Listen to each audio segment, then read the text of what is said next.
Tamathapo. Tēnā koe te māngai. My question is to the Minister of Children. How many young people remain in the pilot program? Mr. Speaker, there are 10 young people in the pilot program. How can it be 10 young people remaining in the pilot when it was publicly reported on the 13th of August that one person had dropped out of the boot camp already?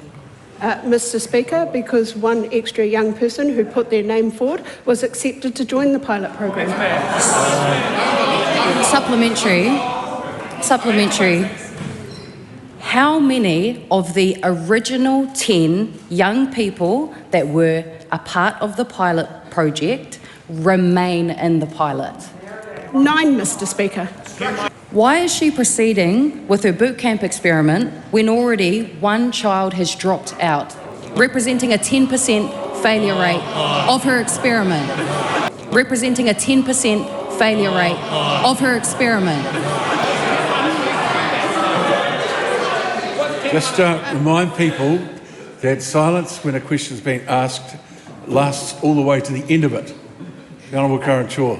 Thank you, Mr. Speaker. I think I made it very clear in my first answer that I have seen the difference that this pilot program has made to these young people, their confidence and their belief in themselves, and just the change is inspirational. And I'd like to thank all the staff, all the agencies who had a role to play in this, who came together for the betterment of these young people. How can she look survivors of abuse in state care in the face and say sorry next month, while at the same time ploughing ahead with unevaluated and unevidenced military-style boot camps that they want gone? Mr. Speaker, this pilot is completely different to the boot camps that were mentioned in the Royal Commission report. These were run decades ago with untrained staff, no proper oversight, and in an isolated setting, Mr. Speaker. And I'm kind of disappointed that we are using the survivors in care for political gain instead of actually supporting these young people to be as successful as they possibly can. This is comparing apples with oranges. Apples with oranges. For an evidence-based party, I am disappointed in you comparing apples with oranges. Back to Wellington City Council.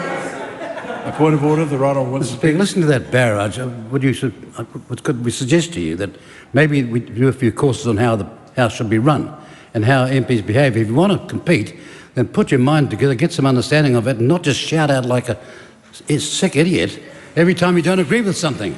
And it's going on I've never seen the House like this in my time here, because back in a former time when it was a contest of ideas, we understood that.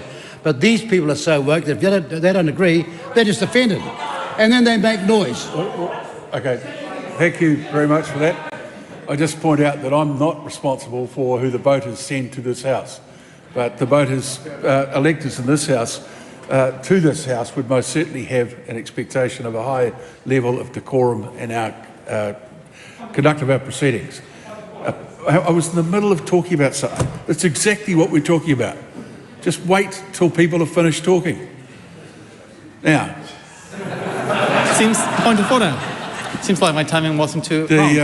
Ricardo Mendes-March. I just wanted to raise quite a serious issue. There was some quite, what I thought, unparliamentary language, referring to members opposite to him, calling them, quote, sick idiots.